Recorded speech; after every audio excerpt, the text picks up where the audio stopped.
Perjalanan Kyoto kami dimulai dari Osaka. Kami menginap di area pinggiran Osaka, tapi aksesnya sangat mudah ke stasiun kereta yang hampir setiap hari kita gunakan. Untuk cek lengkapnya, bisa periksa video kami saat di Osaka. Masih dengan Kansai Area Pass, ditambah beberapa bonus tiket city tour yang jujur sangat membantu perjalanan kami. Haruka Express membawa kami dari Osaka ke Kyoto sekitar 40 menit perjalanan. Tenang, rapi, dan terasa sangat Jepang karena kita tidak tidur sama sekali. Kami langsung check-in ke penginapan di Kyoto. Alhamdulillah hotelnya tuh humble, sederhana, tapi di depannya ternyata ada e-bike yang bisa disewa. Dan ya, kami tidak menggunakannya, tapi kita memberikan saran untuk teman-teman bisa memanfaatkannya.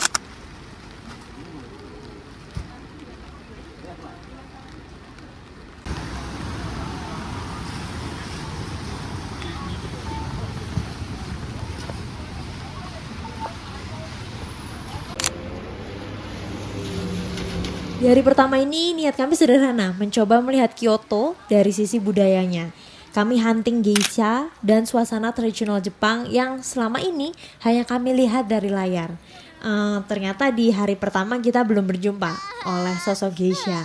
Tapi Kyoto tetap memberikan kami sesuatu yang lebih tenang dan hangat. Wow.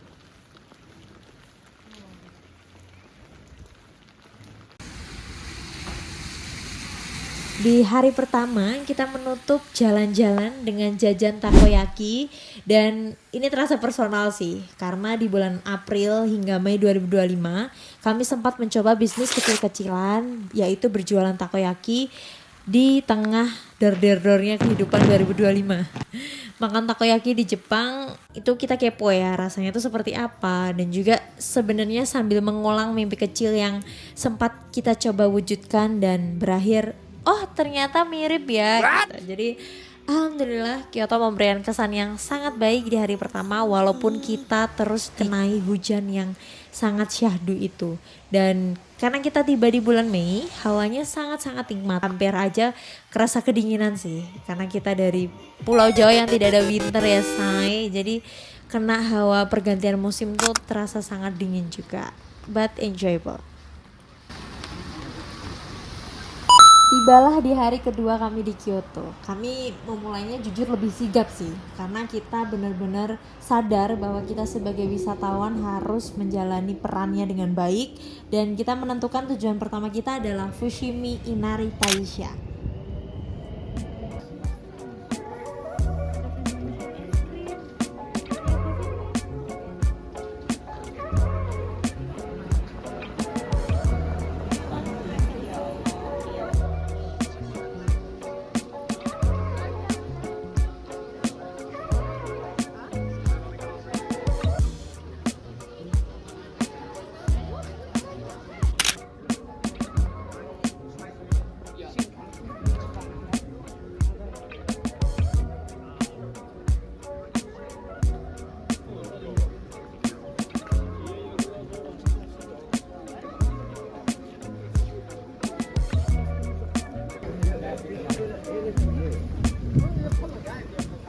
Fushimi Inari adalah kuil Shinto yang didedikasikan untuk Inari, dewa padi dan kemakmuran.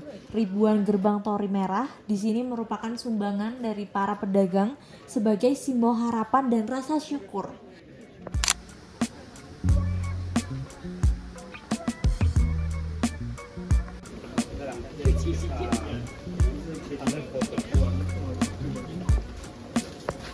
Wow, so beautiful.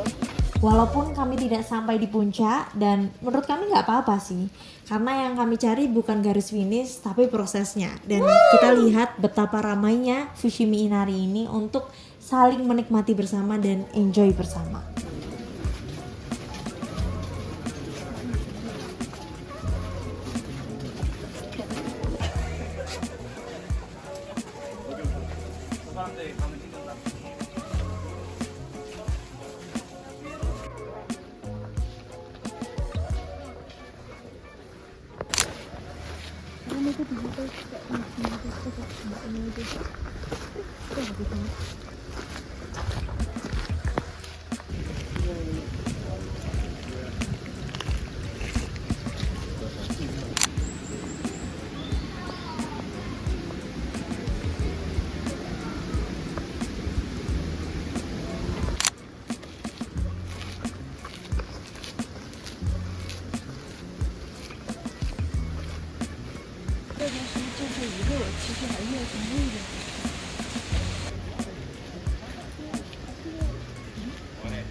Kami melanjutkan perjalanan kami berjalan-jalan ke area sekitar Fushimi Inari, melihat kehidupan lokal yang ada di sekitarnya.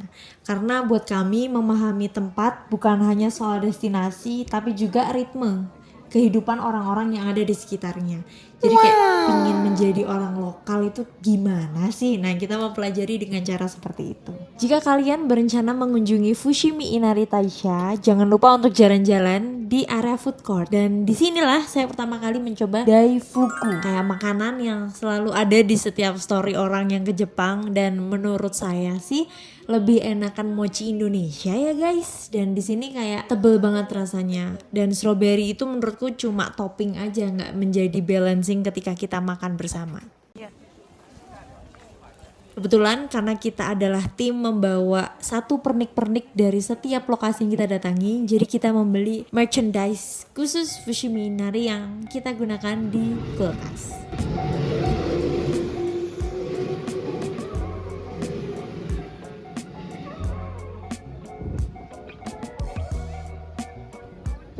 Berjalan di sekitarnya kita menemukan sungai yang lagi-lagi tidak menemukan sampah guys, sama sekali. Jadi betapa amaze-nya kita melihat lingkungan yang ada di sekitar Fushimi Inari. Begitupun masyarakat yang ada di sekitarnya. Once again, terima kasih ya Allah karena kita diizinkan ke sana di bulan Mei yang sangat syahdu itu. Setelah dari Fushimi Inari, kami melanjutkan perjalanan menggunakan kereta menuju Arashiyama. Arashiyama berada di area sekitar kopi Arabica yang kalau tonton tahu yang biasanya di tepi sungai itu loh.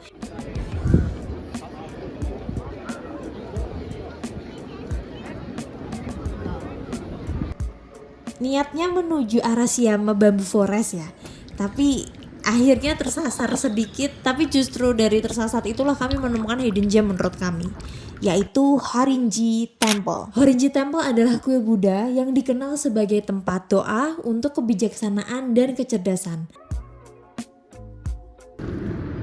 Menemukan hidden place yang view-nya lihat.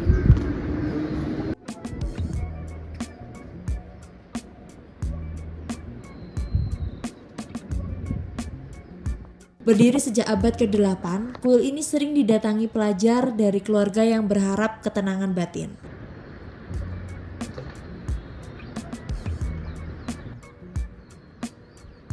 Wow, ini scene Demon Slayer yang kita temukan dengan mata kepala kita sendiri. Melanjutkan tujuan awal kita yaitu Arashiyama Bamboo Forest. Di sela-sela menuju perjalanan ke Arashiyama Bamboo Forest, tentu kita berhenti sejenak dulu untuk menikmati kembali jembatan Togetsuko yang ternyata sungai Katsura atau Togetsuko adalah aliran penting yang sejak dulu telah menjadi jalur kehidupan bagi warga Arashiyama. Dan Togetsuko Bridge ini melintang di atasnya sudah ada sejak era Heian dan menjadi simbol pertemuan antara alam, sejarah dan juga budaya Kyoto. Dan tentu saja harga kopi Arabica di Arashiyama ini cenderung lebih mahal guys, karena menikmati sambil melihat view yang cakep banget. Tibalah kita di Arashiyama Bamboo Forest. Arashiyama adalah area alam dan budaya Kyoto yang menyuguhkan sungai, hutan bambu, dan juga suasana tenang yang ikonik. Tempat ini kenapa kok wajib ya? Ternyata karena di seluruh area Arashiyama ini memperlihatkan sisi Kyoto yang harmonis antara alam, sejarah, dan juga kehidupan lokal. Nah, tidak menyangka di antara bambu-bambu tersebut kita menemukan juga kuil yang cantik yang bisa kita masukin to Tenryuji Temple. Tenryuji adalah kuil Zen bersejarah dan situs warisan dunia UNESCO terkenal dengan taman yang dirancang menyatu dengan alam. Tempat ini wajib dikunjungi karena menawarkan ketenangan dan juga keindahan spiritual khas Kyoto dalam satu ruang. Kita perlu membayar kurang lebih 80 yen sehingga kita bisa eksplor di seluruh areanya.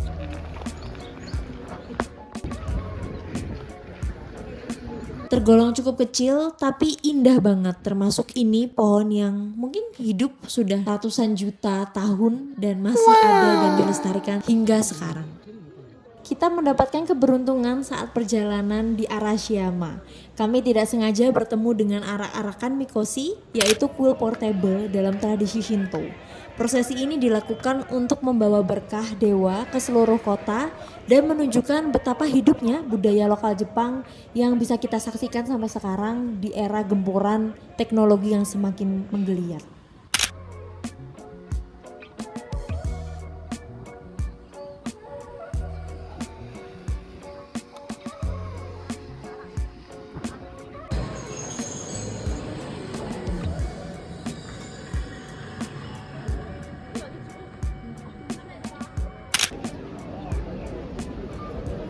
Menuju malam, kami kembali ke area Kyoto seperti destinasi hari pertama dengan misi yang sama sebenarnya. Dan ya, kami masih belum diizinkan berjumpa dengan geisha.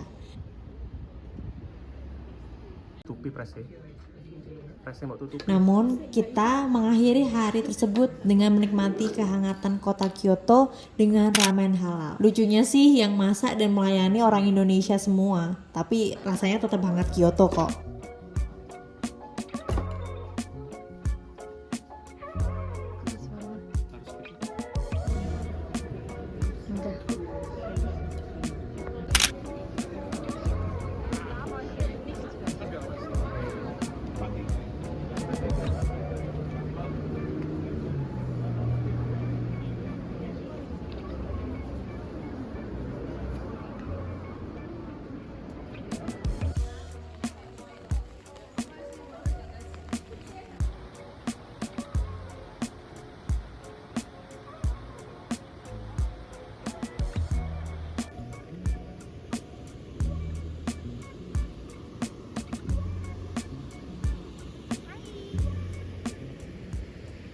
Dan setelah kita menikmati ramen tersebut, kami bengong kembali di Kamo River dan melihat ikan yang cukup besar, namun dijaga, dirawat dan lucunya tidak digerus sembarangan seperti di sini ya. Dan disitulah kami benar-benar sadar betapa masyarakat Jepang menghargai nada kehidupan.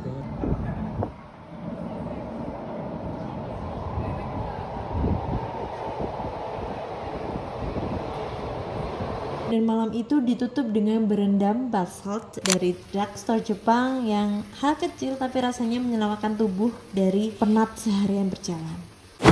Tidak menyangka hari ketiga telah datang dan saatnya kami check out dari hotel dan menitipkan barang di Kyoto Station.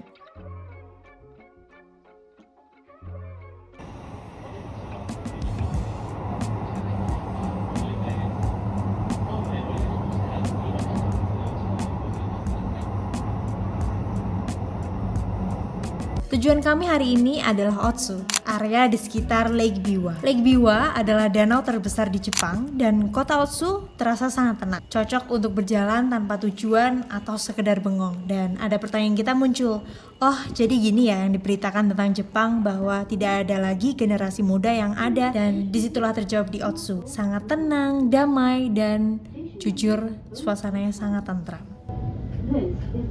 Perjalanan hari terakhir kita di Kyoto, explore sekitar Otsu masih terasa nyaman karena kita bisa enjoy dengan Kansai Area Pass, yaitu Kyoto City Tour One Day Pass yang akan kita gunakan keliling menggunakan kereta hingga ujung area Otsu.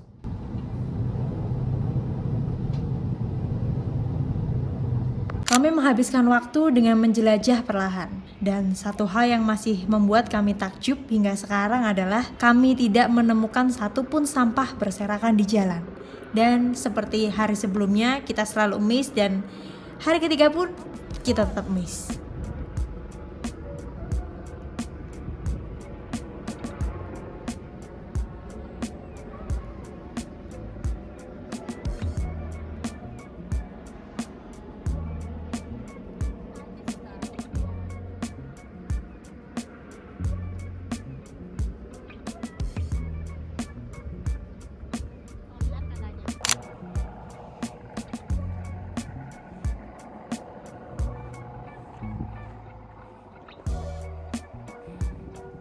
kami sempat menyewa sepeda untuk berkeliling di area Lake Biwa, dan baru setelah itulah kami menyadari dan memahami bahwa sebenarnya ada alternatif yang lebih praktis dan juga terjangkau untuk menyewa sepeda, seperti menggunakan loop atau Hello Cycling atau biasa disebut dengan e-bike. Tinggal scan QR, bayar, dan sebenarnya sepeda bisa langsung terbuka. Namun kami terlambat tahu, dan ya udahlah ya, nggak perlu disesali begitu dalam. Tapi setidaknya informasi tersebut bisa menjadi insight baru buat teman-teman jika mau bersepeda di sekitar Lake Biwa.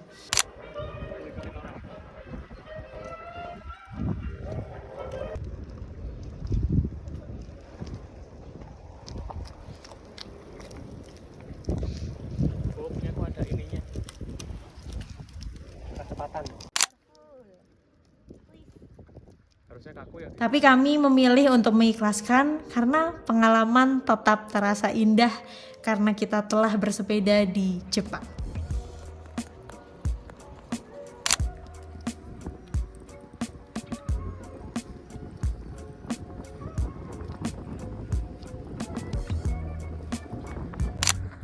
Guys, dikasih ikan, sumpah ada ikan jatuh dari langit.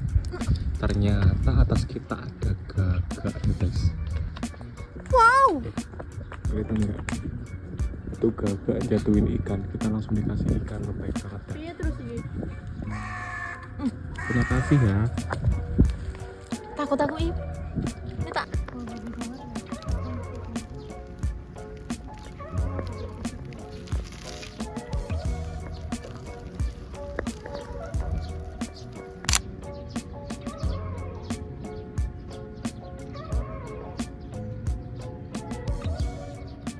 Kami juga mampir ke area Lago, toko kue khas Jepang yang jujur lokasinya bangunannya sih culture abis, tapi dia menjual kue-kue khas lokal dari Jepang.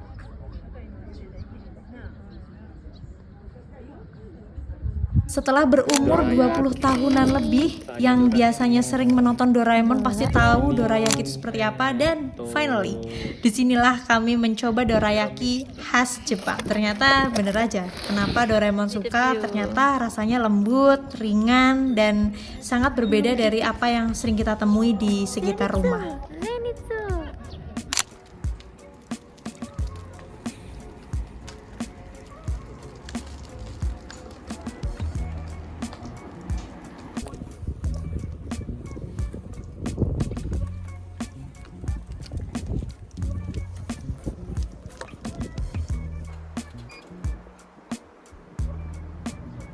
Dia no pencet no.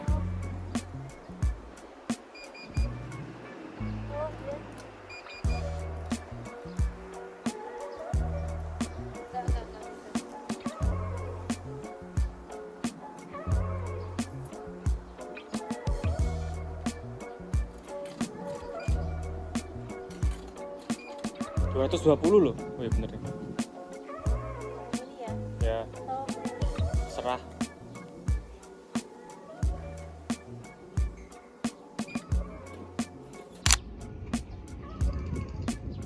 Berjalan ke arah depan setelah melewati Lago, kami juga sempat melihat restoran Jerman yang sangat terlihat otentik.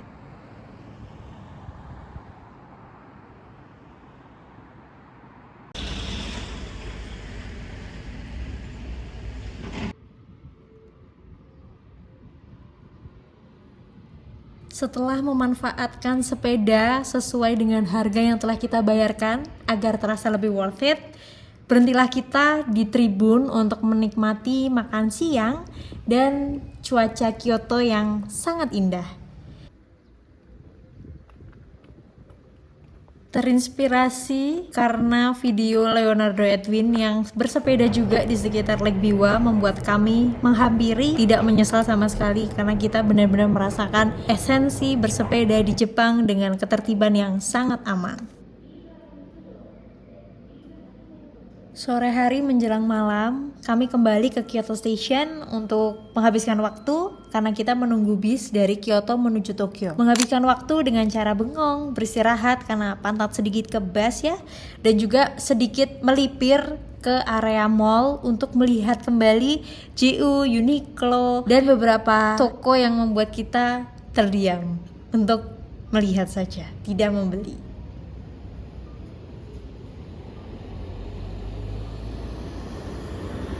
Sambil menunggu bis menuju Tokyo, kita memastikan titik pick up bis malam kita sudah sesuai dengan apa yang tertera di tiket. Karena kalau belum sesuai takutnya fatal banget, karena harus berpindah tempat dan mengambil banyak waktu. Mungkin ini hanya video kompilasi dokumentasi amatir dari kami. Tapi bagi kami setiap potongan di dalamnya menyimpan rasa. Jujur ini sebagai ajang untuk membuang memori dari handphone agar menjadi dokumentasi yang indah untuk bisa kita kenang selamanya. Semoga bukan hanya kami yang menikmatinya, tapi kalian juga yang menonton juga bisa ikut merasakan dan mungkin mengambil sedikit insight dari perjalanan ini. Siapa tahu teman-teman juga akan menuju Jepang. Karena kadang yang paling berharga dari sebuah perjalanan bukan destinasi akhirnya, tapi bagaimana kita benar-benar hadir di setiap momennya dan mengingatnya.